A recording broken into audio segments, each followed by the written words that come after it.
Tutaenda na huu mwimbaji wa kibembe kwa ajili ya kukaribisha neno. Luundo lwa mwana wa Abeta baonyinya bechuka luundo lwa mwana Abeta mwami Yesu lwaonyinya bechuka so akilwa so akilwa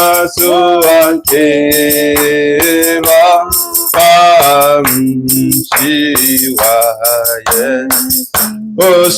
so akilwa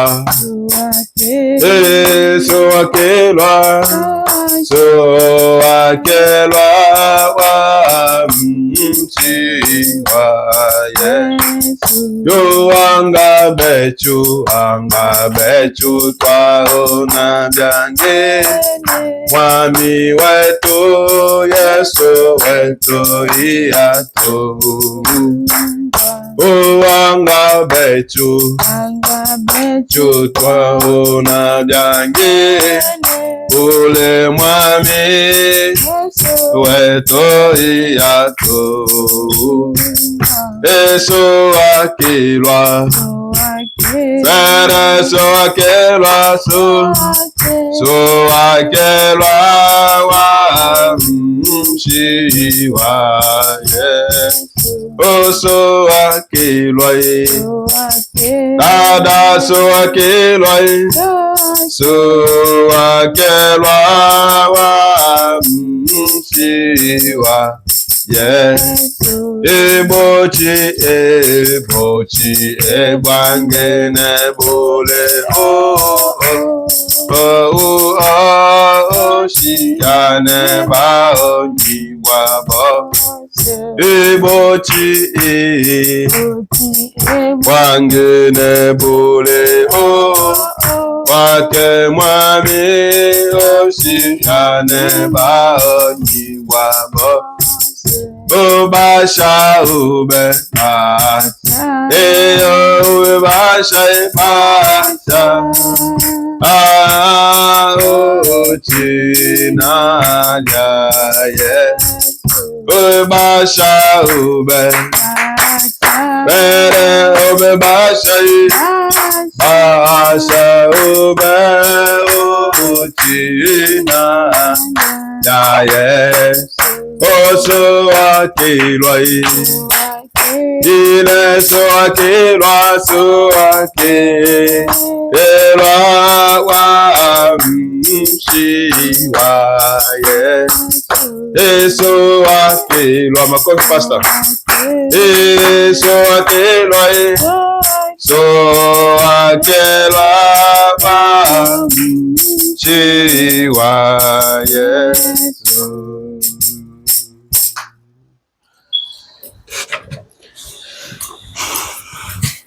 Tusimame kwa ajili ya kusoma neno la Mungu.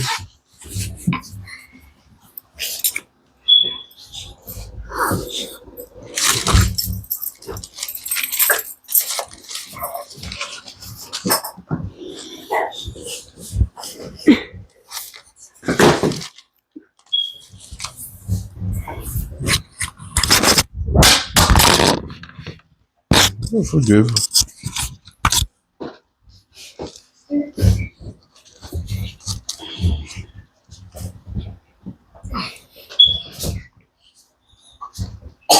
Tunasoma kitabu cha Mwanzo sura ya kwanza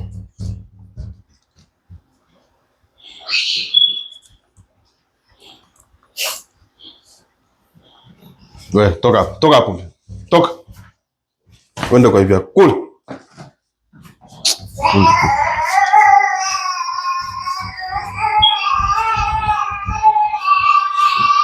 Mwanzo 1:26 hadi 28. Nasoma kwa utukufu wa jina Yesu Kristo. Mungu akasema, na tumfanye mtu kwa mfano wetu, kwa sura yetu wakatawale samaki wa baharini na ndege wa angani na wanyama na nchi yote pia na kila chenye kutambaa kitambaacho juu ya nchi. Mungu akaumba mtu kwa mfano wake, kwa mfano wa Mungu alimuumba, mwanamume na mwanamke aliwaumba. Mungu akawabarikia.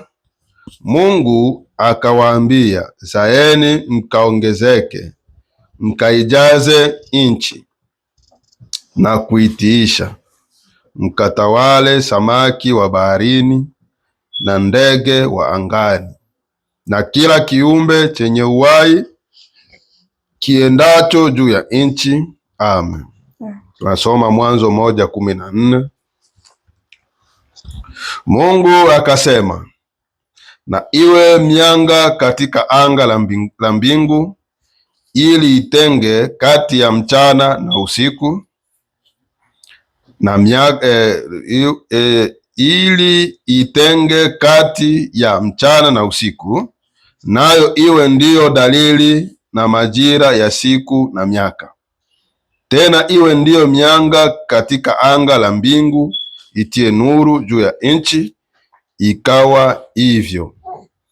Mungu akafanya mianga miwili mikubwa, ule mkubwa utawale mchana na ule mdogo utawale usiku. Akafanya na nyota pia. Mungu akaiweka katika anga la mbingu itie nuru juu ya nchi, na kutawala mchana na usiku, na kutenga nuru na giza. Mungu akaona ya kuwa ni vyema. Ikawa jioni, ikawa asubuhi, siku ya 4. Amen. Tunaomba. Tunakushukuru mtakatifu, muumba wa mbingu na nchi. Baba, wewe yule jana, leo na hata milele. Jina lako ni Yesu Kristo. Asante tena kwa kutupa mwanya huu jioni ya leo kwa ajili ya kutangaza utajiri wako usiopimika, utajiri wako usiochunguzika, utajiri wako ambao una mwanzo wala mwisho, neno la wakati, ujumbe wa saa. Tunakushukuru Bwana. Tumejikusanya tena kama vifaranga vya tai, tuna njaa na kiu kwa ajili ya kuweza kulishwa na kunyweshwa na wewe katika jioni ya leo. Tujie Baba, jioni ya leo ukanene nasi kama ulivyokwenda kusudia kufungua kinwa cha mtumishi wako nabii kwa ajili ya kuweza kuleta neno lako kwa bibi harusi wako Bwana. Yeye kama Eliazeri hakuwa na chochote cha kuongeza wala kupunguza Bwana, isipokuwa kila ambacho umemwambia anene, ili ujumbe ufikie muhusika ambaye ni bibi harusi wako. Asante Yesu. Bariki usomi wa neno, na tunajikabidhi kwako ukaweze kuwa mwanzo na mwisho katika ibada ya leo, kwa utukufu wako na kwa mamlaka yako, chini ya uweza na mamlaka yako ya kimbinguni, tukiomba hayo katika jina Yesu Kristo. Amen.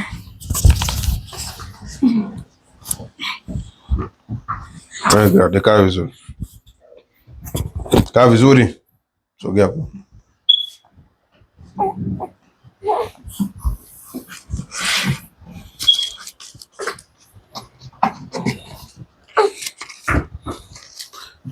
Wakaribisheni tena jioni ya leo na kuwasalimieni katika jina Yesu Kristo. Nashukuru Mungu kutupa hii nafasi, pata umwanya wa kipekee kwa ajili ya kulisikiliza neno lake. Ni jambo la heri na baraka katika kusikia neno lake, na tunashukuru Mungu kwa hilo, kwa sababu imempendeza iwe hivyo jioni ya leo. Bwana tusaidie sana, kwa maana asingelipenda tusingelikuwa hapa, labda kungekuwa mambo mengine, lakini yeye ametaka iwe hivyo. Jambo la kushukuru. Sasa nafikiri juzi tuliongea hapa Jumapili habari za asili ya mwanadamu, japokuwa tukuviongelea kindani wala kuanzisha somo hiyo. kama nilivyosema kwamba Mungu akipenda ndo tutaingilia kitupa nafasi asili ya mwanadamu, tujua asili yake ni ipi, alitokea wapi, na yeye ni nani. Bwana tusaidie sana. Hii somo sio ya kwanza ama sio mara ya kwanza kuifundisha. Hii imefundishwa miaka mingi.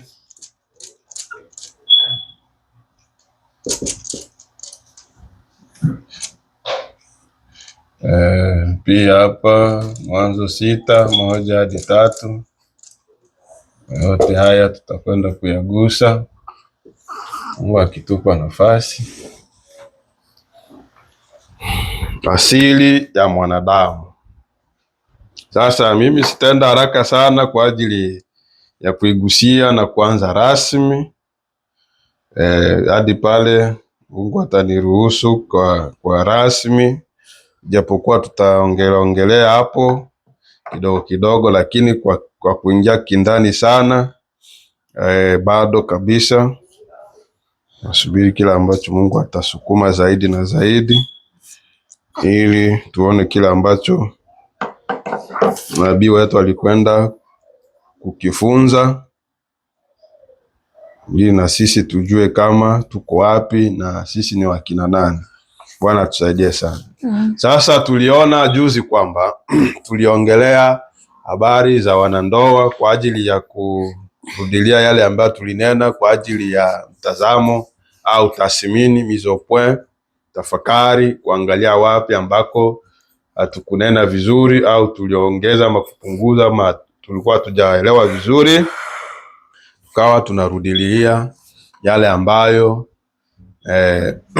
nabii alikwenda kunena, kwa sababu nabii alisema kwamba unaposoma jumbe usipoielewa irudilie mara kwa mara, na jinsi unavyokwenda kuirudilia mara kwa mara Mungu atakupa uelewa mzuri wa kuelewa ile sehemu. Bwana tusaidie sana. Unakuta kuna wakati mwingi unakuta mtu anasoma jumbe anaimaliza, lakini kuna mambo mengi unakuta baada ya miaka ile jumbe ambayo alikuwa anazoea kuisoma unakuta akirudilia tena anaona mambo mengine ya mpya. Nasikia vizuri? Kwa hiyo uelewa unakuja kadri ya siku zinavyokwenda kuongezeka mbeleni, na Mungu akiamua kukufunulia, kwa sababu nabii alisema Mungu uwaga anafunulia mtu yule ambaye anayemtaka. Nasikia vizuri? Paulo wakati anaenda Dameski, sio wote ambao waliona ile nguzo ya moto, ni mmoja tu, ni vile Mungu ndo alitaka. Nasikia vizuri? Yaani mteule, kile kikundi ambacho Paulo alikuwa hemo, mteule alikuwa ni huyu mmoja, Paulo. Tena akasema wakati wanampiga Stefano mawe, sawa, watu karibia watu 5,000, lakini mteule alikuwa huyu mmoja, Paulo tu. Tunasikia vizuri? Hebu fikiria watu 5,000, mteule wa Mungu awe mmoja. Tuko pamoja? Branham ndo anasema. Kwa hiyo Mungu anapofunua jambo anafunua kwa yule ambaye anampenda. Ndio maana yeye alijifunua kwa nani? Kwa nabii Branham. Yeye ndo alimpenda. Unasikia vizuri? Branham ndo alichaguliwa na Mungu kwa kupendwa na Mungu. Unafikiri Kentucky wote ambao waliishi kipindi chake kile ndo wote walikuwa hawakusoma? Si wengi walikuwa hawakusoma. Lakini Mungu akaona mimi nakuchagua wewe tu hivi. Kutaka ya Mungu. Ndio maana aliambia hata Ibrahimu, mimi nilikuchagua, nilikutoa kwenye mnara wa Babeli kule Ukaldayo, nikakwambia utoke. Unasikia vizuri? Branham anasema haikukuwa ni uzuri wa Ibrahimu wala kwa mapendo ama kwa mapenzi ya Ibrahimu. Ni kutaka kwa Mungu. Mungu ndo alitaka. Takuchapa.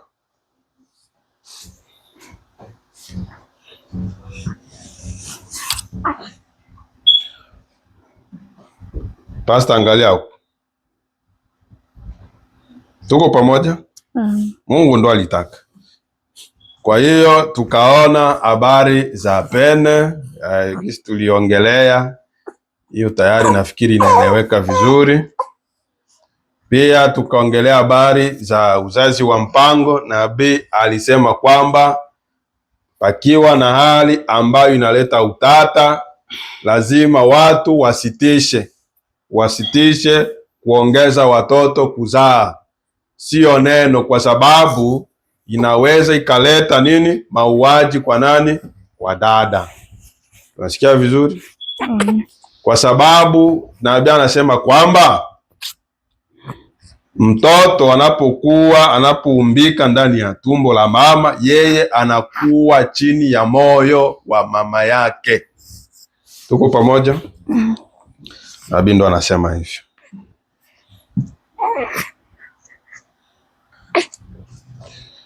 Sasa kabla ya ngoja tuangalie hapa jinsi nabii anavyokwenda kusema.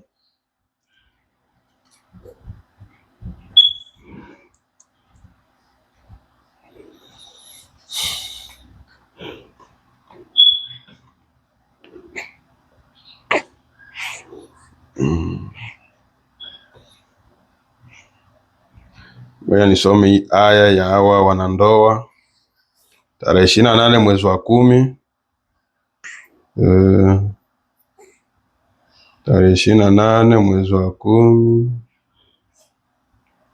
sijui kama Kiswahili iko hapo. Msamaha, le pardon. Ilihubiriwa Tucson, Arizona, aya 184. 184 184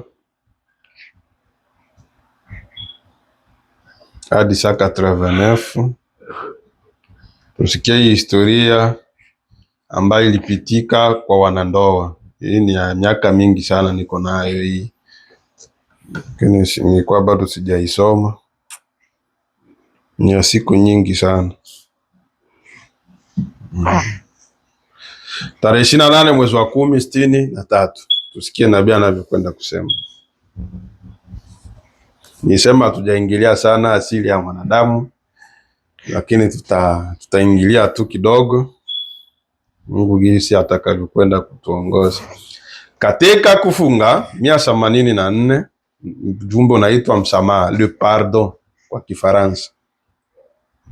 Katika kufunga kulikuwa na mwanamume na mwanamke, mume na mke walikuwa wanatengana. Unasikia vizuri? Branham anataka atoe kisa ambacho kiliwahi kufanyika kati ya mwanamume na mwanamke. Walikuwa wanatengana, yani divorce. Na walijaribu kupatana, walienda kwa wataalamu wa magonjwa ya akili kuona ikiwa angeweza kuleta nia zao pamoja, bali asingeweza. Unasikia vizuri? Walienda hata wale wataalamu ambao wanajua psikoloji, wanajua hata akili ya mtu ikoje, inapofikia hatua kama hii mtu anakuaga aje, lakini haikufaulu. Tunasikia vizuri? Je, mambo ya ndoa tutapeleka kwa wanasaikolojia? Tutapeleka kwa nani? Mungu. Kwa nabii, kwa Mungu. Tunapeleka kwa nabii, kwa Mungu. Tunapeleka kwa Mungu. Na mwakilishi wa Mungu ni nani? Nabii. Na nabii anapokuja kusema anaweka wanani? Mungu anaweka wanani kanisani? Unaenda kwa mchungaji. Unasikia vizuri? Kwa sababu hautaenda kwa Mungu mwenye iko hewani. Ukija kusoma hii itakusaidia nini? Unasikia vizuri? Si mtu anaweza kazini na haiko nasoma Biblia. Haiko kweli? Ile Biblia haiko Mungu. Je, ile maandiko anasoma inamsaidia? Hadi kuwe mtu wa kusema. Unasikia vizuri? Bafreda ambao wanakuaga wanashwana kila kitu, hawakuelewana, jumba zikuagi zinakuaga zinawatatulia hadi kuwe lazima hadi kuwe mtu. Utaona Mungu hadi aje muumbo la mtu. Unasikia vizuri? Je, Daudi alipoenda kuanguka na mke wa watu ule Bathsheba, hakuwa anajua kama haiko neno? na akafanya njama za kutaka Uria afanye nini? Auawe ili achukue mke wake. Hakuwa anajua kama ni kinyume ya neno. Je, alisikia hukumu? Tunasikia vizuri? Lakini nabii Nathani alipoenda sasa kumwambia, akampa mfano. Kulikuwa mfalme mmoja alikuwa na kondoo 500, lakini zile kondoo 500 alizokuwa nazo hakuridhika, hadi akaenda kuchukua kondoo mmoja wa jirani yake, wa ndugu yake ambaye alikuwa jirani yake pale, akamchukua. Katika kuongea akamuuliza mfalme, kama mtu kama huyu unaweza ukafanya aje? Je, mie Daudi kwanza huyo ni mkatili. Huyo ni wa kuua huyo. Unasikia vizuri eh? Hakuwa anajua kama inaongelewa kuhusu si ni kweli? Daudi alikuwa na wanawake wangapi? 500. Unasikia gisi Nathani alienda Yesu. Nasikia vizuri. Achana manabii wale. Daudi alikuwa na wake 500. Na yeye Nathani alimwambia kuna mchungaji mmoja alikuwa na kondoo ngapi? 500. Nasikia vizuri? Kwa hiyo kuanguka ama kukosea, utakosea na jumbe uko nayo, utakosea na Biblia uko nayo, lakini kwa kurejea kwenye mstari wa neno inabidi pawe mtu akuja kuwasaidia. Na sio kila mtu tu, kwa sababu kuna wengine ambao hawajui neno, watakuja kukuambia mashauri kulingana na akili. Kama huyo hapa alileta mashauri ya kiakili, lakini hapa ikuhitajika akili. Unasikia vizuri? Je, alifanikisha? Tuko pamoja?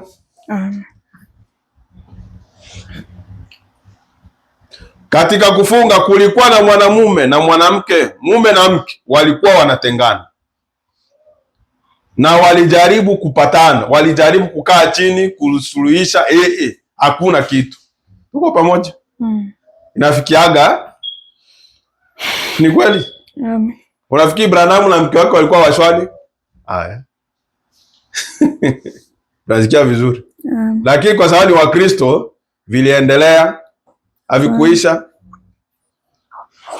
Walijaribu kupatana, walienda kwa wataalamu wa magonjwa ya akili kuona ikiwa angeweza kuleta nia zao pamoja, bali asingeweza. Walienda kwa kila kitu ambacho wangeweza kufikiria kujaribu kuishi pamoja, lakini waligombana tu na siku zote walitengana. Unasikia vizuri? Yaani walikaa chini, leo wanaombana msamaha, sheri nisamehe, kesho tena ni vile vile. Wanakaa chini, tena ni vile vile. Baada ya wiki 2 tena, vile vile. Unasikia vizuri? Ni ndoa hiyo? Ndoa ya kila wakati hivyo, msamaha unatolewa, kesho tena ni ile ile. Tena ni ile ile. Bakajaribu kwenda kwa watu waliofikiria kabla labda wanaweza kuwasaidia, lakini hakuna chochote. Unasikia vizuri? Branham. Walienda kwa kila kitu ambacho wangeweza kufikiria kujaribu kuishi pamoja, lakini waligombana tu na siku zote walitengana. Siku zote walitengana. Branham. Na kabisa wasingeweza kuvumiliana, wasingeweza hata kuvumiliana. Hakuna kuvumilia madhaifu ya mwenza. Mie na wewe vinaisha, tangu leo vinaisha, zitaki hata kuje nani. Unasikia vizuri? Si ndio hivi? Hata aje nani, siwezi kuvumilia mie mke wangu, siwezi kuvumilia mume wangu. Mie na yeye vinaisha, kama vitaisha viishe tu. Haiko kweli? Branham depuis 63 tarehe 28 mwezi wa 10 ndo walihubiri ujumbe. Na hii ni kisa ambayo kishapitika, yaani kilipitika kabla hii miaka hii. Unasikia vizuri? Kwa sababu anaanza simulia kama kuliwahi kuwa na couple moja ya wanandoa ambayo ilikuwa imeshwana. imeachana, divorce. Na kabisa wasingeweza kuvumiliana na wasingeweza kusimama uweponi mwa kila mmoja, na wanaanza kuzozana. Unasikia huko? Yaani hata ungekuta iko wako mkundi ya watu tu, hapo hapo wanaanza zozana. Unasikia vizuri? Balikuwa kwa chronic. Yaani ni kidogo tu hapo wanaanza. Haiko kweli? Unasoma nabii? Sawa? Na wasingeweza kusimama uweponi mwa kila mmoja. Yaani mu presence ya watu hivi. Yaani kama mke angelisema kidogo tu wale makonzi inaanza. Au mwanaume angesema na wewe ndo nini hivi? Ndo mwanaume gani wewe? Mubatu haiko mimi Branham ndo nasema. Na kabisa wasingeweza kuvumiliana na wasingeweza kusimama uweponi mwa kila mmoja. Unasikia?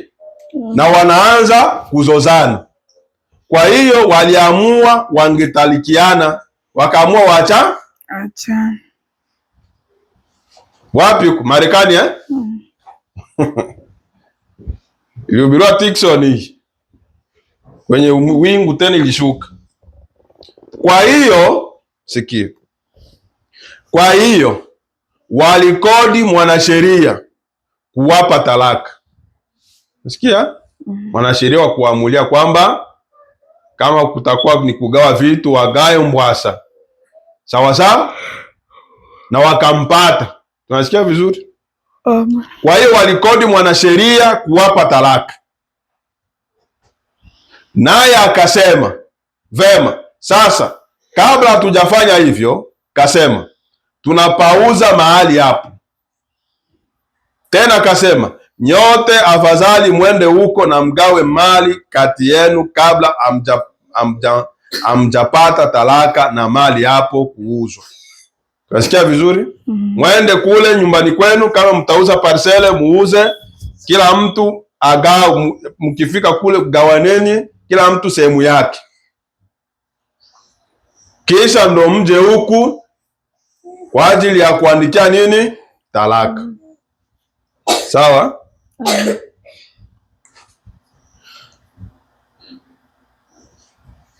Kwa hiyo mume na mke wakaenda pamoja, wakaenda kwenye nyumba. Basi wakaingia sebuleni, naye mke akasema, ninaenda kuchukua hiki. Sawa? Kila mtu anaanza kuchukua chake.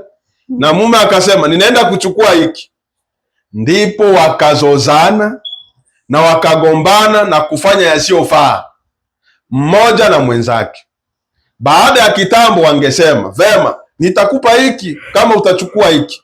Vema, hilo liliendelea kwa kitambo.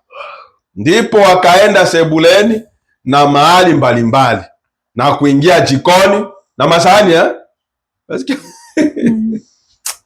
Brada. Na jikoni. Hii hotpot mimi ndo ninunua hii. Hii freezer ni yangu. Hii fridge ni yangu. Hii kama blender na nini ni ya kwangu. Hii nani fourchette, hizi yote ni yangu. Balienda la jikoni. Marekani bwana. Ndio wako pepo mbaya sana.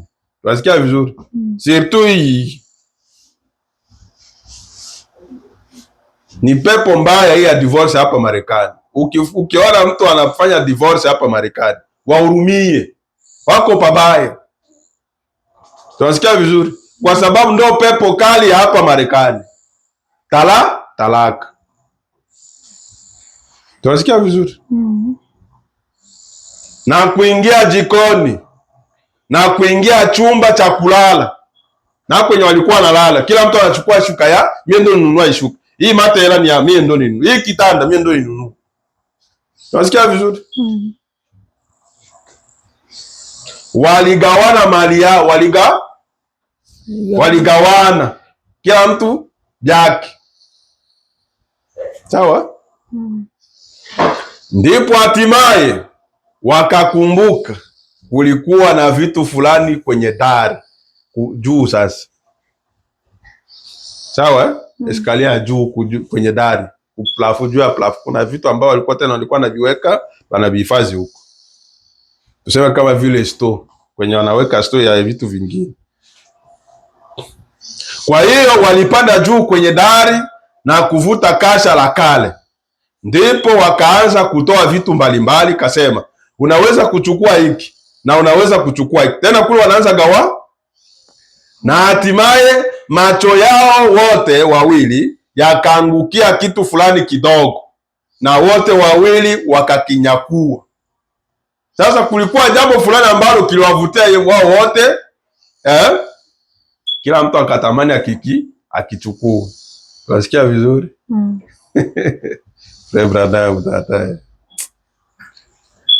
Ndipo wakatazamana. Kilikuwa ni kitu gani? Jozi ya vijiatu vidogo vyeupe ambavyo vilikuwa vya mtoto mchanga ambaye alikuwa amefariki. Kilikuwa ni sehemu yao wote wawili. Unasikia huko? Naona kienda kuwaunganisha. Jozi ya nini? Pea. Yaani pea ya kiato. Kama kaliwali kamfuku kenye walikuwa wananunulia mtoto wao mabiato. Na huyo mtoto alikuwa shaku, Branham sehemu zingine alisema mtoto huyo alikuwa shaenda mbinguni. Tunasikia vizuri. Ndio na mimi anasema juu kwenye jumbe nyingine. Sijui kama ni hapa ama jumbe nyingine. Tena anasema hivyo hivyo. Mtoto alikuwa shaenda haki mbinguni. Lakini sasa kwa sababu walikuwa wakingali huku wanaanza achana, kukawa kitu ambacho kilienda kuwaunganisha. Unasikia vizuri? Jozi ya vijiatu vidogo vyeupe ambavyo vilikuwa vya mtoto mchanga ambaye alikuwa amefariki. Kilikuwa ni sehemu yao wote wawili. Hapo huku mikono yao ikiwa imeshikana namna hiyo juu ya viatu vya mtoto huyo mchanga. Kwa kweli kilikuwa ni cha nani? Kilikuwa cha nani? Sawa eh? Nabii anauliza kile kiatu kilikuwa cha nani kati ya wale wawili? Nabii anasema kilikuwa chao wote wawili. Walikuwa na vitu shirika. Unasikia? Katika dakika chache, wakati mmoja akimtazama mwenzake, machozi yakaanza kutiririka chini mashavuni mwao. Kilikuwa ni kitu gani? Wangeweza kugawa kila kitu, lakini wakati walipokuja mpaka walipokuwa na kitu fulani shirika, mtoto naye alikuwa mbinguni. Ndo hapo mtoto alikuwa wapi? Mbinguni. Kiwango cha 6. Ndipo mzozo ukafanya nini? Ukaishi. Katika dakika chache walikuwa wamekumbatiana, talaka ilitatuliwa, amani ikatawala. Nasikia nabii. Unasikia isomo? Yaani nyumbani hata mujaze nini, makoti ya mzuri ya $10,000, nyumba ya mzuri, sijue muwe na nguo, mavalize yote inajaa nguo. Unasikia vizuri? Hivi vyote hata mkigawa havijawaunganisha. Si walikuwa navyo? Viliwaunganisha? Lakini sasa kilichokwenda kuwaunganisha ni nini? Jozi ya viatu vya mtoto wao. Si ni kweli? Mtoto ni wa nani? Si wa mwanaume na mwanamke? Si muungano? Haiko muungano? Si ndio yenye nawaweka pamoja? Na ndio maana katika matatizo yote ambayo inaweza ikapita munyumba, angalieni kile ambacho kinawaunganisha. Unasikia vizuri? Branham, mimi nataka niache mke wangu kwa faida gani? Nataka niachane na mume wangu kwa faida gani? Kitu gani kitanitenganisha mimi na mume wangu ama na mke wangu? Kitu gani? Hao walikaa wakatafakari. Kila mtu kiatu yangu. Unasikia vizuri? Nani atachukua sasa? Na wakati wote walikuwa nacho shirika. Si ni kweli? Si mtoto ilikuwa ni shirika? Haiko shirika? Shirika. Naisha hapo hivyo. Branham aisha sema. Ndio nabii anasema. Lakini wakati walipokuja mpaka walipokuwa na kitu fulani shirika, Branham anasema Virgil mtoto naye alikuwa mbinguni, ndipo mzozo ukaisha.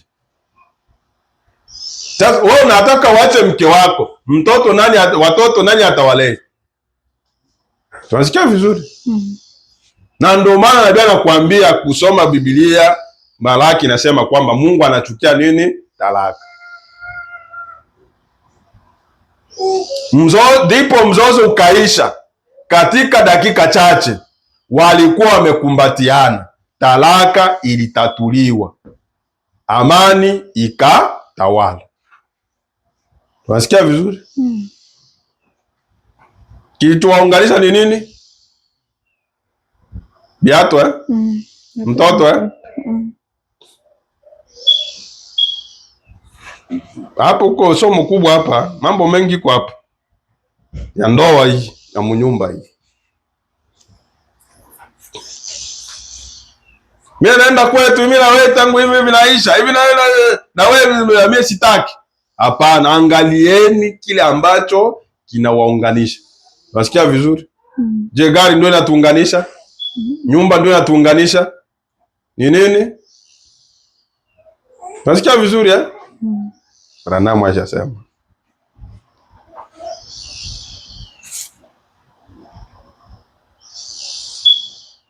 Walikuwa na kitu fulani shirika, alikuwa ni nani? Mtoto.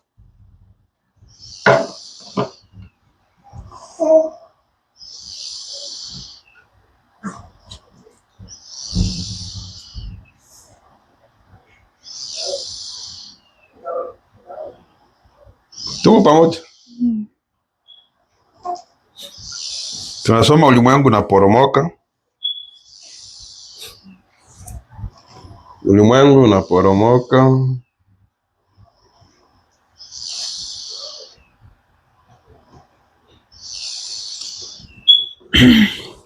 Ya tarehe 15 mwezi wa 11 63 ilihubiriwa hapa kwetu New York Marekani.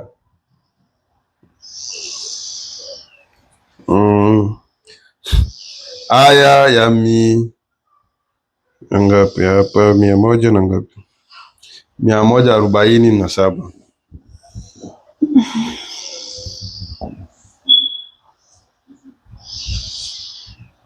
hadi 51. Sikia Branham anavyo Branham. Ulimwengu unaporomoka. La dislocation du monde.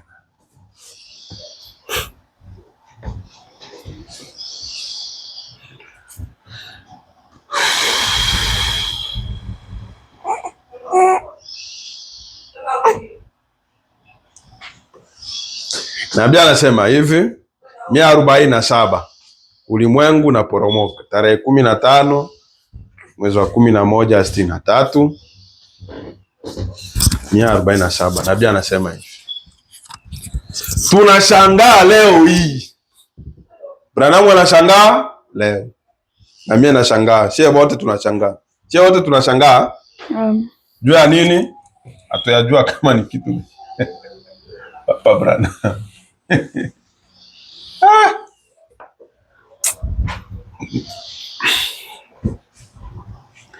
Tunashangaa leo hii kile ni kwa nini karama na kadhalika haziko kanisani. Nasikia vizuri? Haiko mshangao? Haiko mshangao? Branham ndo anasema tena 63 mihuri 7 ishakui. Je, Branham Tabernacle karama hazikuwepo?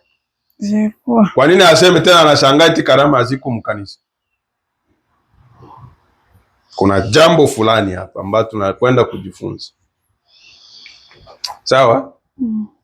Tunashangaa leo hii kile ni kwa nini karama na kadhalika haziko kanisani. karama za kiroho za Wakorinto wa kwanza 12. Kwa nini hazifanyi kazi kanisani, kwenye makanisa zetu za ujumbe? Kwa nini Wakorinto wa kwanza 12 haifanyi kazi? Na haziko kanisani. Unasikia vizuri? Sio kweli? Haiko kweli?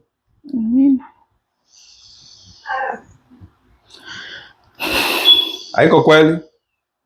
Si watu wako nakufa na milambo na wakati wanaenda kanisani. Haiko kweli? Sio kweli? Karama ziko wapi? Sikia.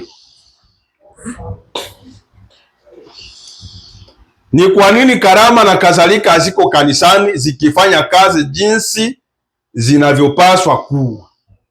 Unasikia vizuri eh? Na kama zipo mko nazo kanisani, kwa nini hazifanyi kazi jinsi inavyotakiwa? Tuko na karama frere, tunakuaga na karama za kiroho, yaani zile za kunena kwa lugha za miaka 20 iliyopita, depuis 2000, tena za kupapasa, za kuongea Kiswahili na kadhalika. Ndio tunasema mkanisa tuko na karama frere. Hapa tunakuwa na karama frere. Eske nabii ndo kwenye anaziongelea hizo? Kwa nini karama zifanyi kazi kanisani, na kwa nini hazifanyi kazi inavyopaswa? Sawa? Mbona karama zinawekwa kanisani? Lengo la karama hiyo kutenga na kuondoa dhambi. Tunasikia vizuri? Unasikia lengo la karama kanisani? Kutenga na kufanya nini? Na kuondoa dhambi.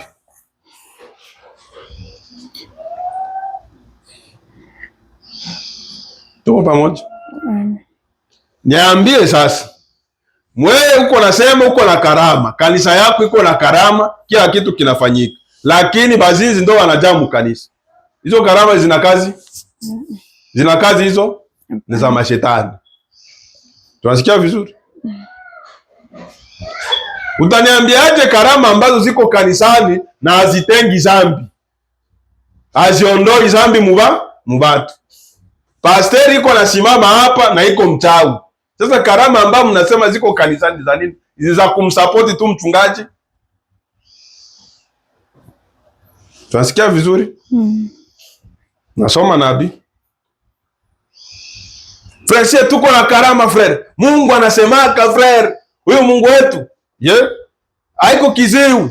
Wenda angalia, mchungaji mwenyewe iko mzinzi, mchungaji ni mchawi, anamaliza wadada wote mkanisa, na unasema mko na kanisa, mko na karama. Ni kweli? Ni bongo. Tunasikia vizuri? Mimi nakwambia ukweli, wako wachungaji mmesaji wanaanguka na wake wa wachungaji wa washemasi wa wazamini. Tunasikia vizuri? Anaanguka na mabinti mkanisa. Hapana madhehebu Tunasikia vizuri? Tunasikia vizuri? Juzi hapa nilisikia shuhuda nilisikia shuhuda hapa. Hawa nyenye baba hawa wenu ba makarama za maconduites. Mhubiri wa ujumbe, hapana madhehebu, iko naambia dada afanye nini ili kwa kuzala. Aende wapi? Aende kwa hospitali, aende achukue ile sehemu kwenye wanakuaga wanachoma nani kule kwa hospitali. Kuna kwa sehemu ambao wanakuaga wanachoma vitu kule. Akamwelekeza aende maeneo kama kule kama ku maternity kama wapi kule, aende chukue udongo aende chukue udongo ambao unatoka kule ku maternity kule, kama itakuwa ni nje kule, chukue udongo wa kule tu, ndio haja achanganye na akunywe, atazala. Ni neno hiyo? Ni neno? Haiko uchawi hiyo. Na ndio baadaye tuko na karama. Frère, ni conduite frère. tunaongozwa na Roho Mtakatifu frere. Bongo, ni uchawi. Unasikia vizuri? Uchawi, toka pale. Sikia, karama zinawekwa kanisani kutenga na kuondoa dhambi, kuliweka kanisa kuwa safi. Unasikia vizuri? Ndo lengo ya kuwa na karama ya Wakorinto wa kwanza 12 na kadhalika, kama nabii alivyosema na kadhalika, ni kuondoa dhambi, sio kuweka dhambi mukanisa. Unasikia vizuri? Hapana, zile karama za kusapoti wachungaji. Mchungaji nakupenda, niko pamoja. Kwanza ukianza sikia karama ya vile, haiko ya Mungu. Mnaniita kanisa, niko pamoja na nyinyi, ni ya bongo. Unasikia vizuri? Ukianza sikia tu hiyo karama inaanza sema hivyo, niko pamoja, mnaniomba na wasikia, niko pamoja. Bongo. Hiyo niko pamoja na nyinyi inaandikwa mu Biblia. Unasikia vizuri? Tunataka karama ya kutenga, ya kuondoa dhambi mkanisa. Hapana ya kuja kupatia maelezo wanani wachungaji ambao wanaanguka mkanisa. Hatutaki karama za kusifia wachungaji. Eti kwa ya mchungaji na wakati yeye yuko anaanguka, iko na uchawi mkanisa. Hatutaki vivi. Mimi nakwambieni hata maishara na maajabu ifanyike mkanisa. Kama hamna maisha ya neno, hizo ni nguvu za upotevu. Tunasikia vizuri? Dogo, unasinzia? Lengo ya karama ni nini? Karama zinawekwa kanisani kutenga na kuondoa dhambi, kuliweka kanisa kuwa safi. Kuwa safi. Mchungaji haiko mkanisa na yeye anapaswa awe msafi. Hapana wakuja kukemea. Na ndio maana sikuagi naamini na sitaamini hata siku moja pastor, hata uwe mchungaji mwinjilisti wa namna gani wa kukemea dhambi, sijui niseme aje, na wewe hauna maisha ya neno, ni zero. Tunasikia vizuri? Madada hivi na vile mheshimu waume zenu, ile bafere mko mapagani, na wewe uko mwiyo kategori, uko shetani. Kanisa, karama zinawekwa kanisani ili kuondoa dhambi, kuliweka kanisa kuwa safi. Branham ndo anasema. Na hakuna kubadilisha hii. Kanisa liwe safi kuanzia mibarini. Na mwenye anapanda kwenye mibara anatakiwa awe msafi. Tunasikia vizuri? Subiri siku za mbeleni mtasikia historia hapa za wachungaji banaanguka na wadada mmakanisa. Subiri, natangaza hadharani hivi. Utasikia siku, ukumbuke hii siku ya leo. Utasikia mlipuko. Mchungaji anaanguka na wanani? Na wadada mkanisa, na mke wa frere, mchungaji wa mesaji. Shalom frere. Mungu awabariki. Anahubiri, kumbe anaanguka na mke wa frere. Watu subiri, utasikiaga siku moja.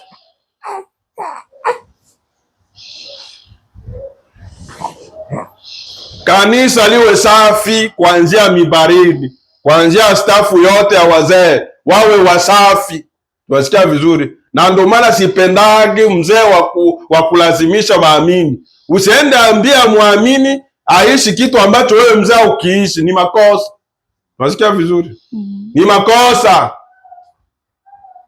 Ni makosa. Hauwezi ukanihubiria kwamba niache uzinzi, niache tamaa, niache hivi, na wewe mzee wa kanisa uko mmoja wapo. Ni unafiki. Unasikia vizuri? Utasikia dede humu, utasikia Branham yenye anasema. Dede inakuaga ya nani? Dede tunaisemaka kwa nani? Dede. Dede. Ni kwa watoto. Utasikia Branham anasema. Papa Branham.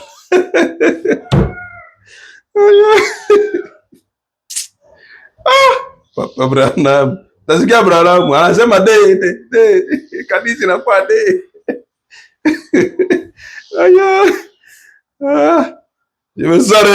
Na mimi anasema hivi, karama zinawekwa kanisani kutenga na kuondoa dhambi, kuliweka kanisa kuwa safi. Sikia, ni dawa ya Mungu iliyotolewa kwa kanisa. Karama ni nini? Dawa iliyotolewa na nani? Kwa kanisa. Kama iko na magonjwa, karama ndio wakati wako wa kufanya Kuna wakati watu wanakuwa wanazoea neno, si ni kweli? Hivi hapa tunasema, tunaponukuu nabii tunasema mtu nani hapa hivi? Tunasema mtu fulani hapa. Lakini karama ikiji itaficha mtu? Wewe ukishaanza ambiwe eti wewe ulianguka na mwanamke wa mkanisa, utajisikia uko na nguvu. Sawa? Wakati unapokunywa dawa kuna mbana kuaga na furaha na kunywa dawa. Na Biblia anasema karama za kweli za Mungu ni dawa kwa Papa Branham. Tuambie baba. Haiko mimi, Branham ndo anasema. Lengo kwanza ni kuweka kanisa linatenga. Karama zinatenga ushirika. Unasikia vizuri? Karama ikishaingia kanisani karama ya kutenga ndugu ni shetani. Toka pale wewe. Inatenga dhambi. Sawa? Tena ni dawa ya Mungu.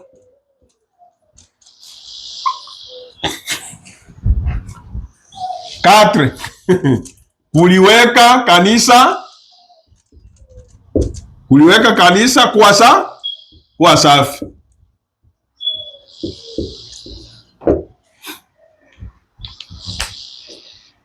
Branham ndo anasema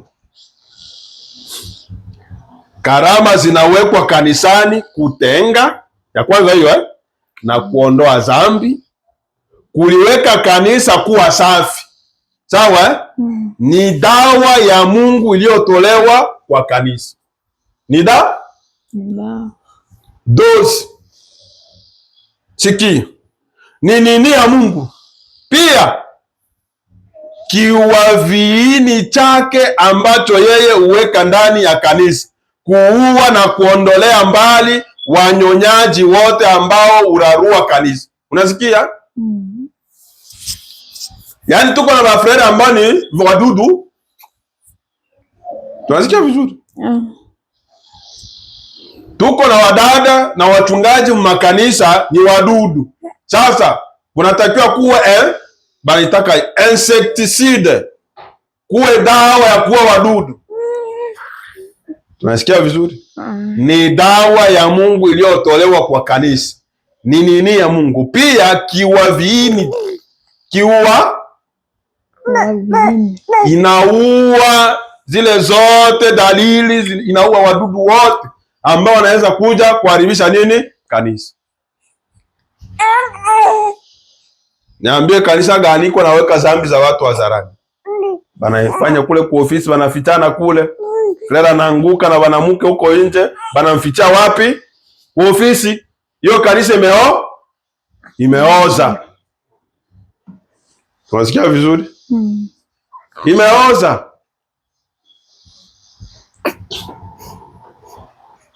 Je vais parler. Kiuaviini chake ambacho yeye huweka ndani ya kanisa, kuua na kuondolea mbali wanyonyaji wote ambao urarua kanisa. Watu wote ambao wanaingia kanisani ambao hawana maisha ya neno, wachawi, wazinzi, wote karama zinatakiwa ziwe mkanisa kwa ajili ya kuwafunua. Tunasikia vizuri? Tena Branham mara tatu. Tena Mungu unyunyizia kanisa lake kabisa kwa neno lake. Unasikia? Neno na hiyo uweka mchwa wote nje. Mnajua kusudi kanisa liweze kukua nje. Unasikia vizuri? Neno linapokuja sasa, si ndo dawa? Linaua mchwa. Mchwa ni nini? Si wewe ududu banitaka hayo mkibembe. Alanji. mnakuwa mnakula polepole hivi. Sawa? Ndio hivyo ilivyo watu mkanisa. Watu wanaingia na kazambi kadogo kadogo, wanaingia na haki, huyu anaingia na haki, huyu unakuta kanisa yote inaoza. Na mnaenda, usifikirie tu kwamba watu hawataenda kanisani, mtaimba na mtahubiri Branham. Lakini watu huku wanaoza. Kimya tu. Tunasikia vizuri? Branham. Inapaswa kuwe dawa. Neno la Mungu kali na karama za kufunua dhambi. Hatutaki matabiri hata yatimie, na wakati maisha hakuna ni zero. Unasikia? Na hiyo uweka mchwa wote nje, bote wazinzi, bote kutoa nje. Haiko mie Branham ndo anasema. Hii alanju nafikiri ni hii alanju ya kawaida, sio watu. Hizi zote roho za kuja kufinya nguvu za Mungu zote zitoke. Unasikia vizuri? Kusudi kanisa liweze kukua. Le ome. Hapana, mko na miaka 20 kanisa iko pale hakuna na karama zifanyagi kazi muka. C'est faux. Tunasikia vizuri? Il est écrit et il est aussi écrit. Tunasikia vizuri? Tunaenda na mbawa zote mbili. Imeandikwa na pia imeandikwa. Branham alisema hata karama zikikosa sawa. Pia na hii nayo inaandikwa. Tunasikia vizuri? Kama unasema kama unaweza kuwa na huu upendo kuliko karama za kiroho. Sasa wakati mtu anapokuwa hali ya mauti, unaomba Mungu afanye nini? Hautaki muujiza? Sio muujiza? Sasa kama kuna mtu ambaye iko na karama ya muujiza, hata ifanya? Tunasikia? Wakati wa shida ndio mnaanza omba, Mungu ulisema katika Marko 16. Bongo. Tunasikia vizuri? Rudieni kwanza kwenye neno. Turudie kwenye neno kwanza. Tuheshimu neno.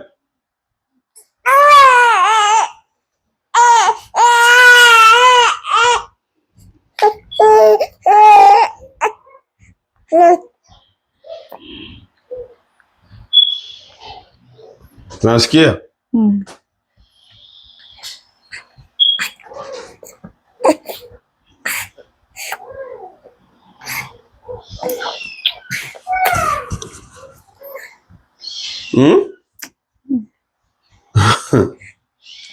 Kusudi kanisa liweze kukua nche, na Mungu anajua kinachohitajika kufanya hivyo. Vema, unasema Doto, sikia, ni kama tu mtoto mchanga anayelilia wembe wako ulipokuwa unanyoa, naye mtoto wako mchanga alikuwa akilia kwa sauti, nipe huo wembe baba, nipe huo wembe.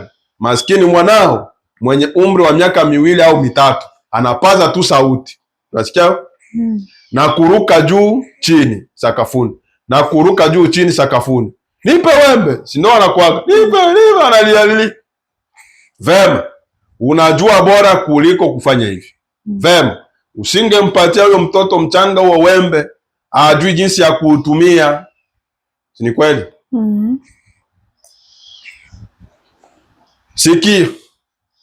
Sikia huko. Yaani nabii anafananisha karama ni sawasawa na nini? Na wembe. Unasikia vizuri? Tukitumikisha wembe vibaya itukata. Tatizo si ambayo tunalilia wembe lakini tuko watoto wachanga. Unaelewa? Nabii anatoa mfano. Mungu tusaidie karama. Zikija sasa, mabegi inaanza panda. Bila mimi kanisa itaendelea. Bila mimi hakuna mwenye atapona. Sinaanza kukata hivyo Si wembe na kukata? Tuko pamoja?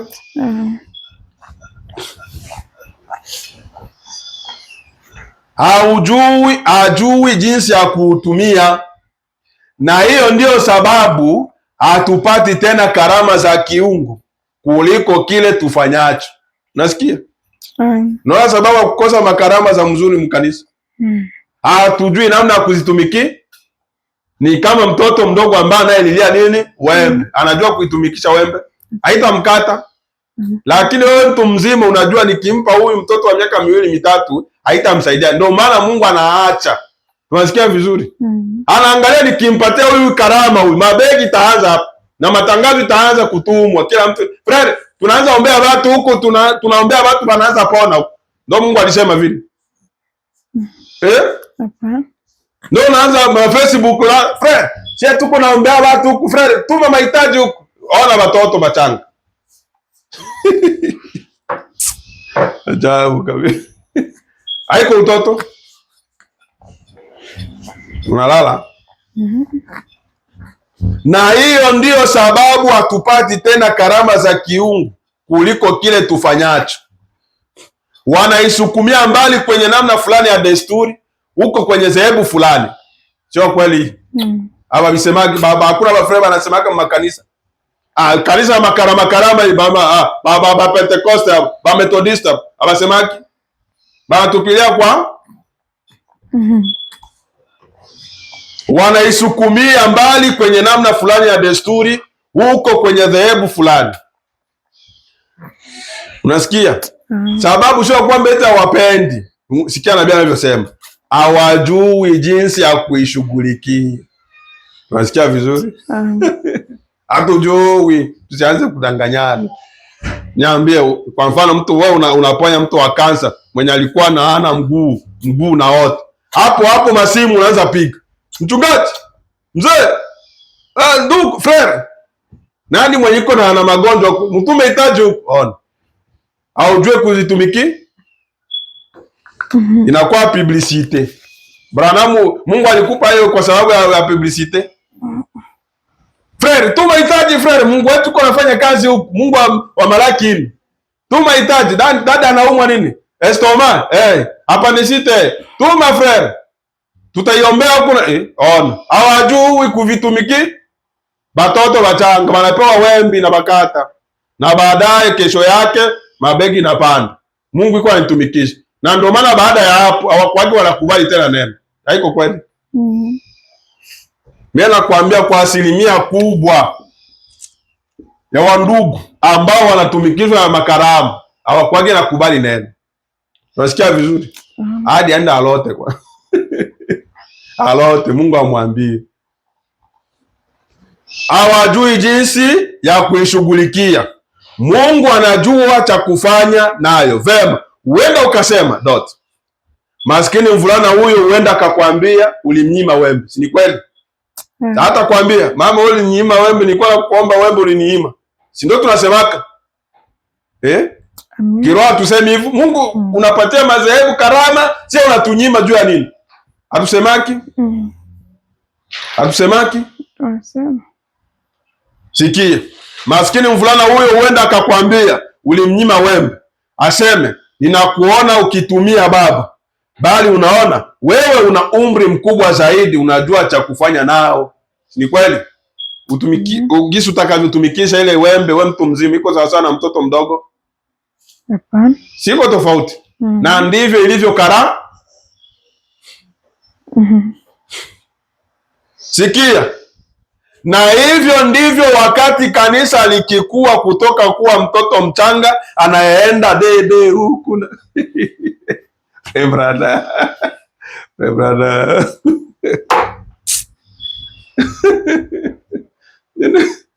Aiko branabu. Aya 51. Anaenda? Dede. Mtoto ambaye anaenda dede anatembeaga vizuri. Jabu kabisa. Ya Papa Branham wantumba. Na hivyo ndivyo wakati kanisa likikua kutoka kuwa mtoto mchanga anayeenda dede huku na huku. Unasikia? Ni Branham hii dede Branham ndo. Papa Branham. Naanza sinzia.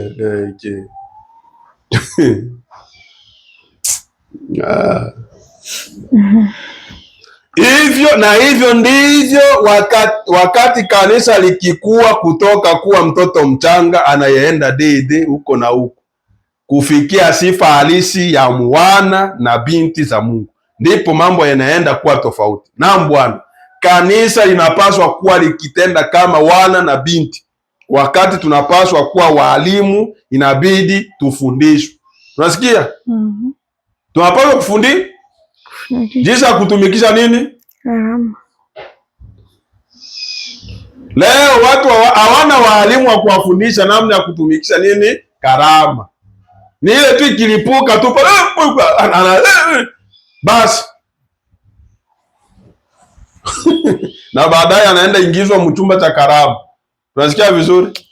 Mule ikianza funua maovu ya mchungaji inafungwa. Hii karama haina adabu. Unasikia vizuri? Mimi nakwambia ukweli.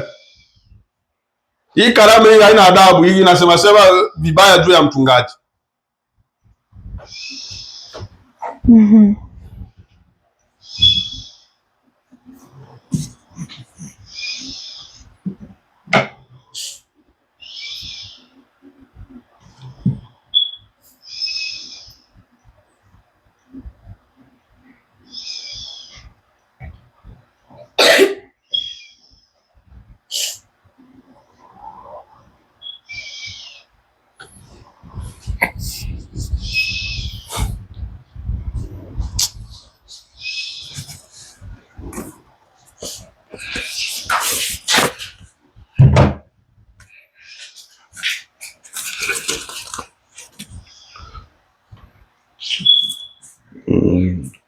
Nabii anasema hivi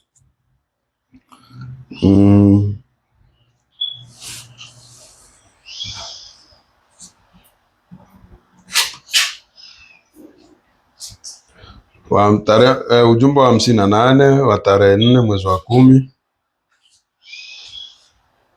tarehe 4 mwezi wa 10. Imani ndio ushindi wetu. 87. La foi est c'est notre victoire. Ya Kiswahili sasa. Aya 87 hadi 92. 87 87.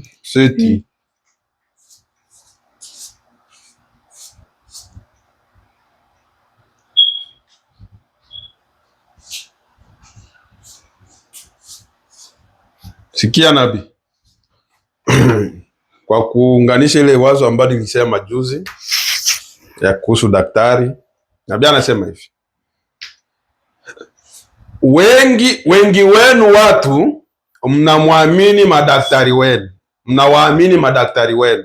Si ni kweli? Amen. Na mnapaswa kuwaamini. Nasikia nabii? Hapana babandi. Usiamini babandi. Bakweli. Mnapaswa kuamini. Ikiwa una daktari, kama uko na daktari umwamini. Na sasa unapopata kasoro fulani, utamwendea maskini daktari huyo mwaminifu unayemwamini. Unasikia nabii anamalizia? Daktari nani? Mwaminifu. Ni kila daktari?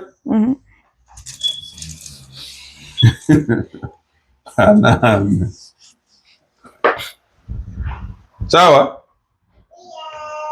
Kwa sababu leo kuko wadaktari wengi, waganga wengi, unapokwenda kumwambia shida zako za mwili, unakuta zinaanza tangazwa mitaani kwa wengine. Sio kweli? Ni kweli hiyo? Je, ana haki ya kwenda kusema mambo yako hadharani? Hapana. Sawa? Kiroho haiko vile. Kuna mambo wanaenda muona mchungaji. Wewe unakuwa kama vile muamini. Na daktari wa kanisa ni nani? Si mchungaji? Daktari wa kanisa ni nani? Mchungaji. Si yeye ndo anapitiwa neno. Sasa unaenda mwambia mambo yako, unaanza sikia tena kwa muamini mwenzako. Ni kweli? Hiyo ni neno? Hapana. Utamwamini ule mchungaji? Hapana. Utamwamini ule daktari? Nafunga hapo. Na sasa unapopata kasoro fulani, utamwendea maskini daktari huyo mwaminifu unayemwamini. Si ni kweli? Unaona mwili wako ukishakuwa na kasoro fulani ama unapata magonjwa fulani, yaani unaenda kwa yule ambaye usimfiche kasoro ambayo umepata kwenye mwili wako. itakuua. Unasikia vizuri? Wengi wanakufa hivi na ukimwi kwa sababu ya kudanganya. Kichwa kinauma hivi na vile, kumbe ni ukimwi. Unasikia vizuri? Na utakufa. Amibe ndio inanisumbua hivi. Appendicite. Kumbe haiko hiyo, ni HIV.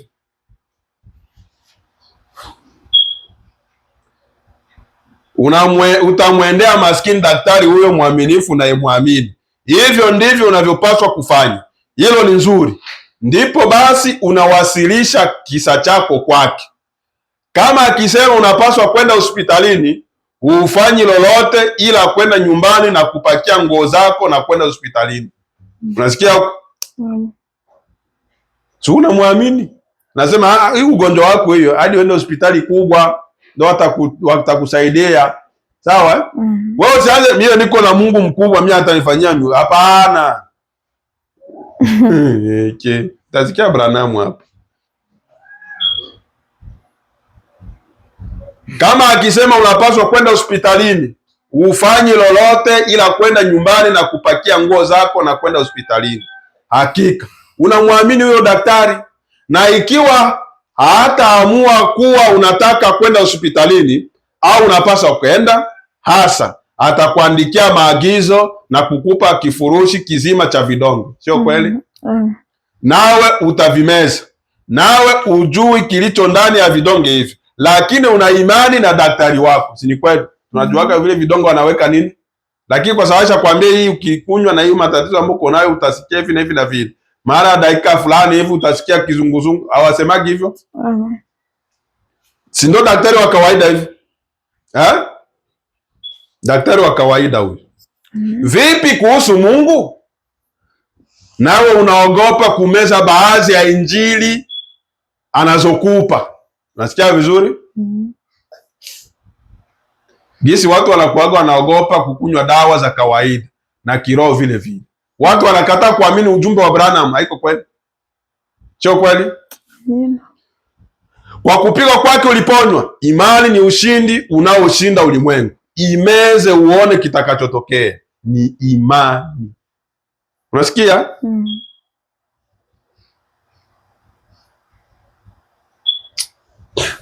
Nafupisha. Naanza fupisha. Muda unaanza isha.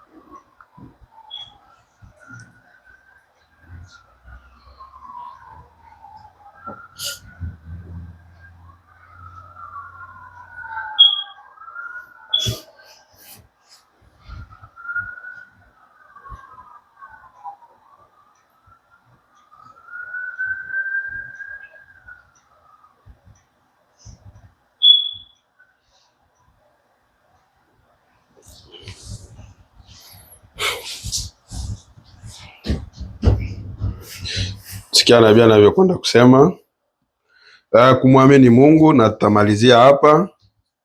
Wengine tukipata fursa tutakuja kuyasoma. Kumwamini Mungu, croire en Dieu, tarehe 24 mwezi wa pili 52. Sheri sikia huko. Tunamaliza kwenye ujumbe. Saa zinaishi. Sikia. Wanichore hapa. Asili ya nani? Mwanadamu.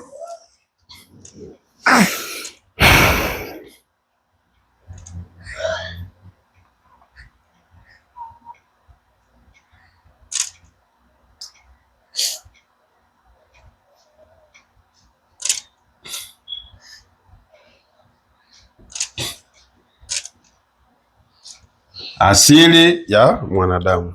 Nabii anasema hivi.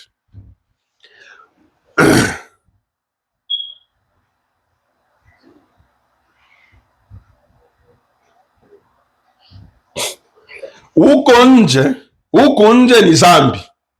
Huko nje ni nini? Ni dhambi. Nje wapi? Mwili. Si ni kweli? Huu mwili ambao tuko nao ni wa nini?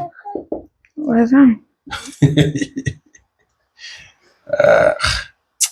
Papa Branham. Branham.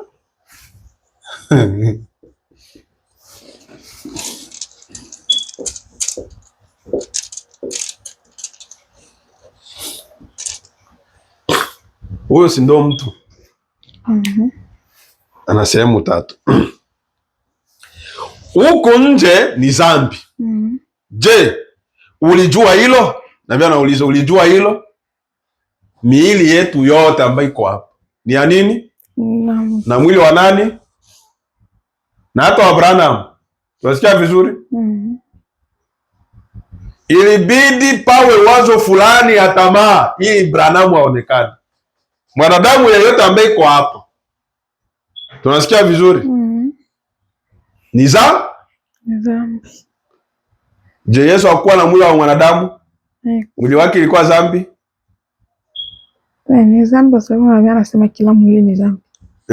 Mwili wa Yesu ulikuwa dhambi? Je, ule wake ulizaliwa na mwanaume na mwanamke? Hapana. Sasa ni dhambi aite. Nataka nitofautishe mwili wa Yesu na wa huyu. Ule hakukuwa wa dhambi kwa sababu ni Mungu mwenyewe ndo aliuumba. Si bikira ndo alibeba mimba. Alianguka mwanaume nani? Hapana. Sasa utasemaje eti ni wa dhambi?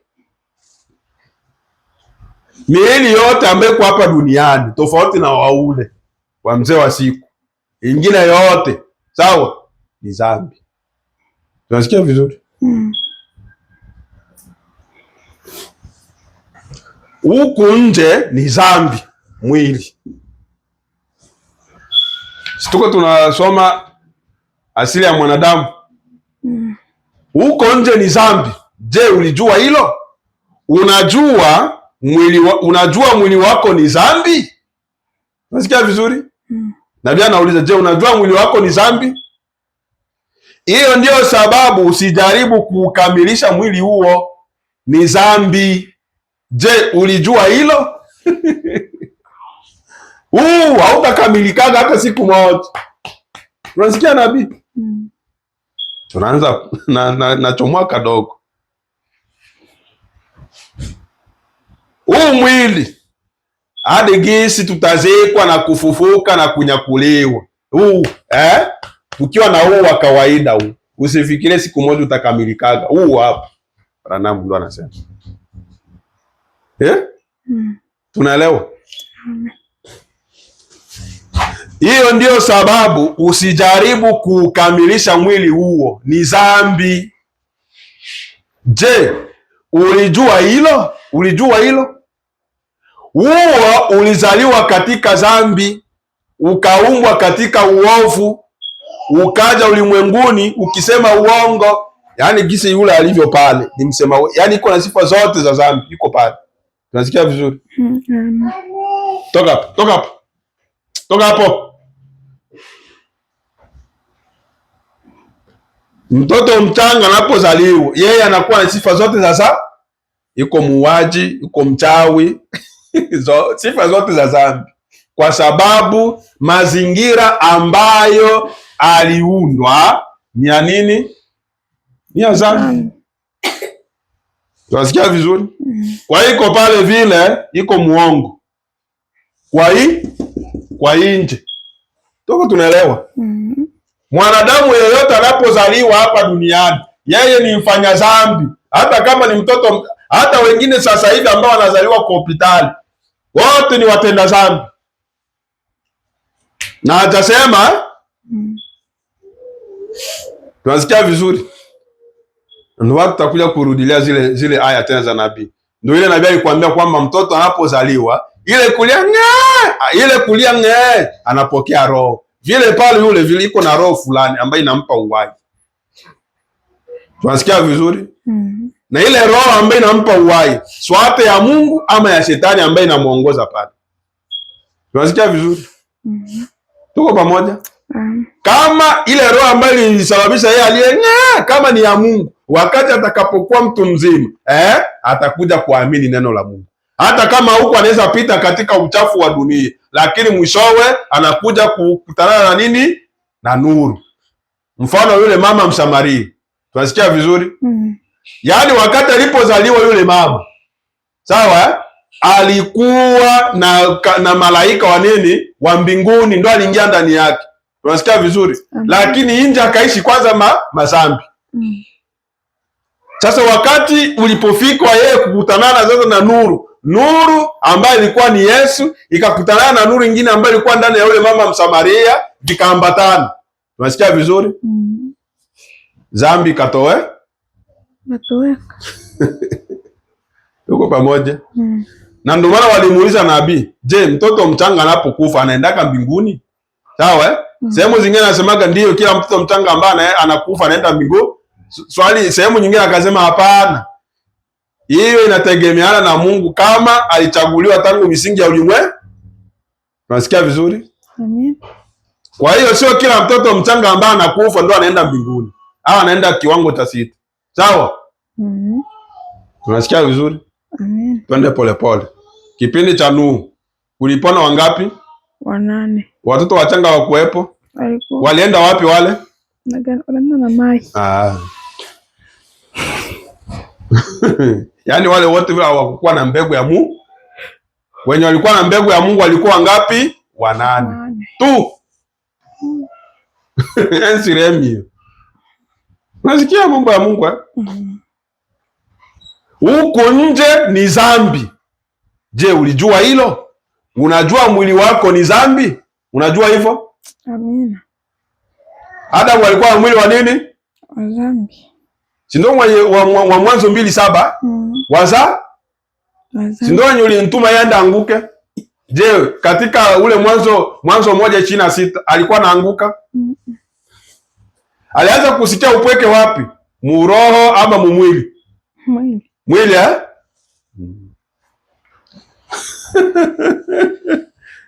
Si ni kweli? Kijana anapokuwa mtu mzima anaanza sikia upweke, inakuwaka ni roho ama mwili? Mwili. Unajua mwili wako ni zambi?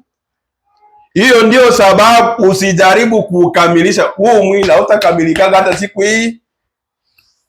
Ni zambi. Haiko kweli? Leo utafurahi, kesho unacheka, kesho unakasirika. Mwili? Sio kweli? Leo unafurahi, kesho unasikia kilio, unaanza lia. Sio kweli? Ni mwili? Wenye zambi. Sawa? Sio kweli?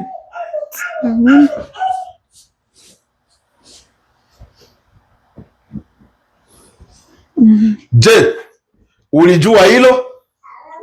Huo ulizaliwa katika zambi, ukaumbwa katika uovu. Si ni kweli? Ukaja ulimwenguni ukisema uovu. Sio kweli?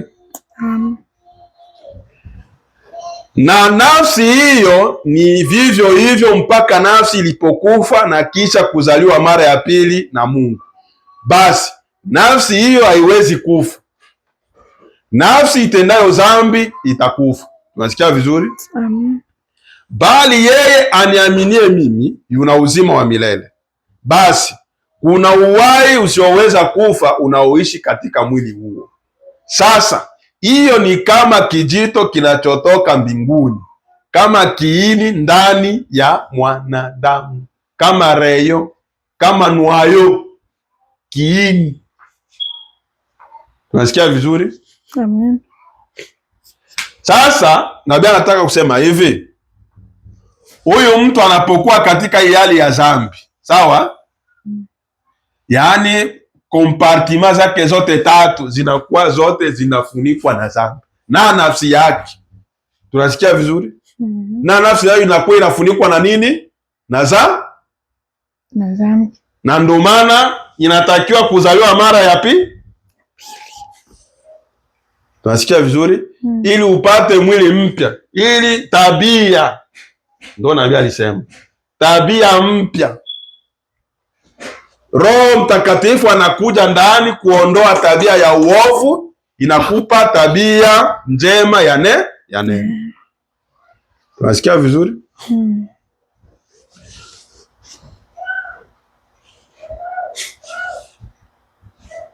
Nawakia dakika 7. Basi kuna uhai usioweza kufa unaoishi katika mwili huu. Sasa hiyo ni kama kijito kinachotoka mbinguni, kama kiini ndani ya mwanadamu. Sasa hiyo ndiyo sehemu ambayo ni ya kiungu, unasikia, inayouendesha mwili huu. Hii hapa motere wa mwili, sawa, hii nwayo, tunasikia vizuri? Ndo generator ambayo inaendesha huu mwili inaendesha huu mwili wote. Ndio nabii anasema. Sasa hiyo ndio sehemu ambayo ni ya kiungu inayouendesha mwili huu. Lakini kabla mwili huu haujaweza kukamilishwa, Roho atauleta kwa utiifu kwa Mungu. Unasikia vizuri? Kukufanya wewe, itapiga vita kila wakati, mara kwa mara. Paulo alisema hatutapata zaidi ya yeye. Unasikia? Unaona? Paulo alisema ninapotaka kutenda mema, basi uovu uko karibu nami. Unaona? Na hivyo ni vita vya kudumu, mwili zidi ya roho. Tunasikia vizuri? Maadamu tuko na huu mwili, vita vikinga kati ya roho na mwili.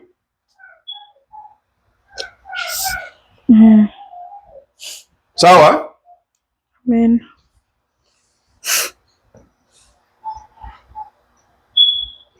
Tunasikia vizuri? Leo kama sisi hatuendi kinyume ya neno, hatuendi kuchafua miili yetu, kama hatuendi kufanya dhambi, sikia vizuri, ni kwa sababu Roho wa Mungu anaanza kutiisha yule mtu wa ndani. Sasa ule mtu wa ndani anavyotiishwa na neno, ndo anatiisha na huyu wa nje. Tunasikia vizuri? Tuko pamoja? Lakini kama Roho hajaingia ndani kwa ajili ya kutiisha huu mwili, ndio maana unaona watu wengi leo wanazagazagaa, wanaishi kama wanyama.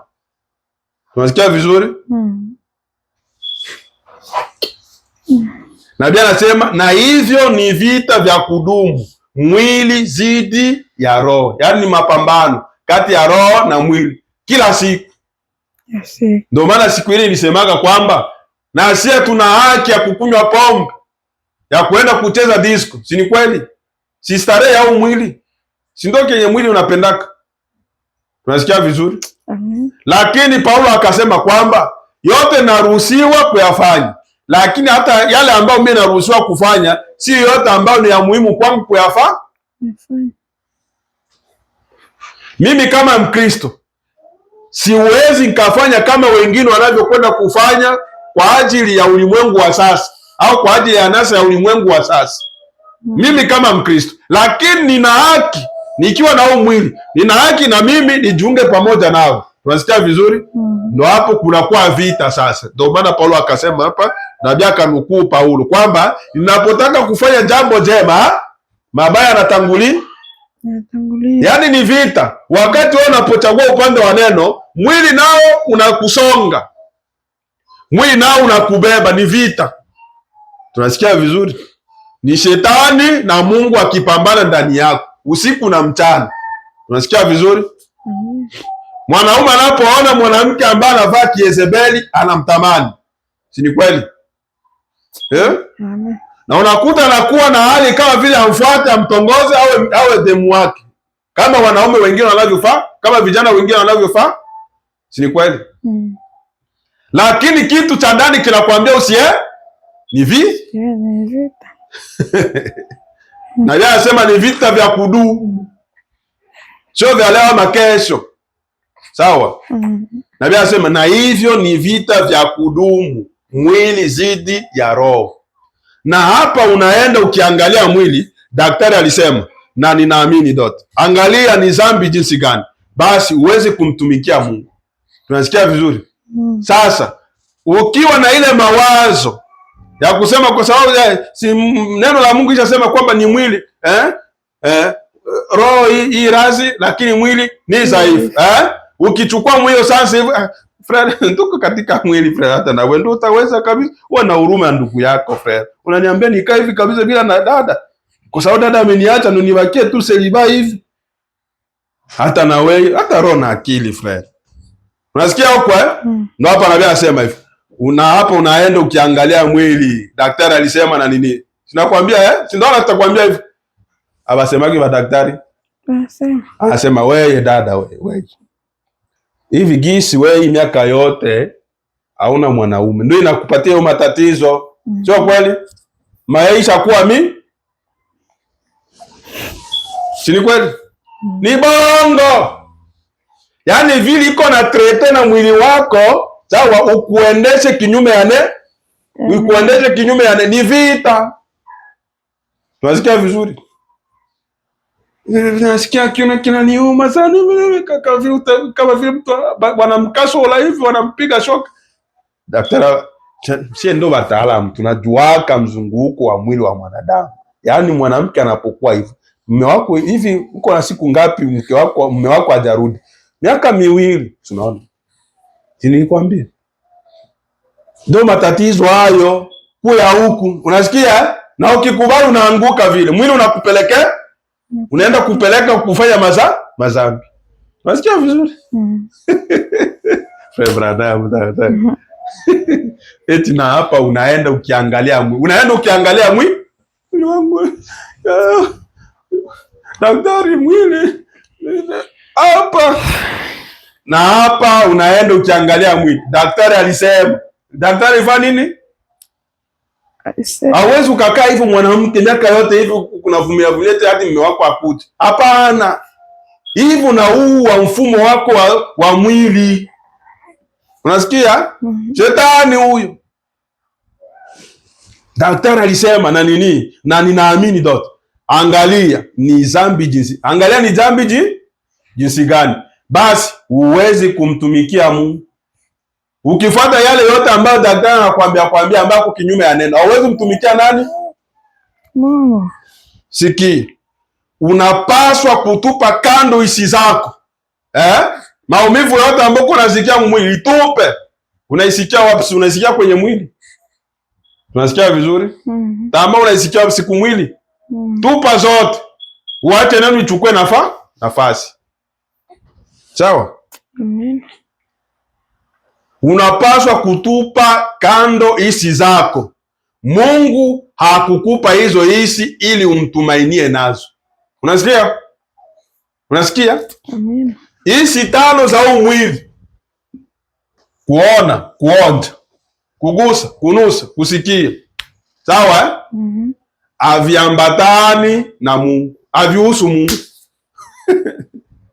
Unasikia vizuri? Ni vya hapa duniani tu.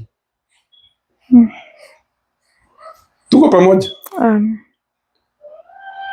Mungu alikupa roho wake kukuamini, muamini yeye, kumwamini yeye. Mungu alikupa Roho Mtakatifu ili muamini yeye. Hisi yako ni kuwasiliana tu, kuona, kuonja, kugusa, kunusa na kusikia, lakini kwako wewe mwenyewe ndiyo roho hiyo inayoishi ndani yako.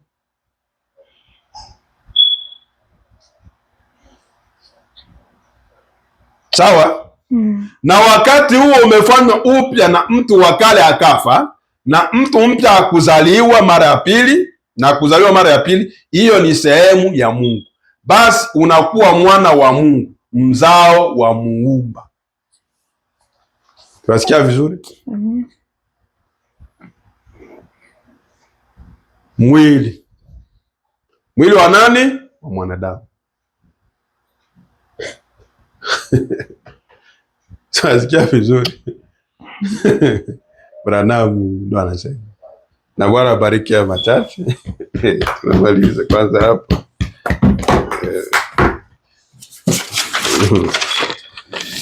Yes.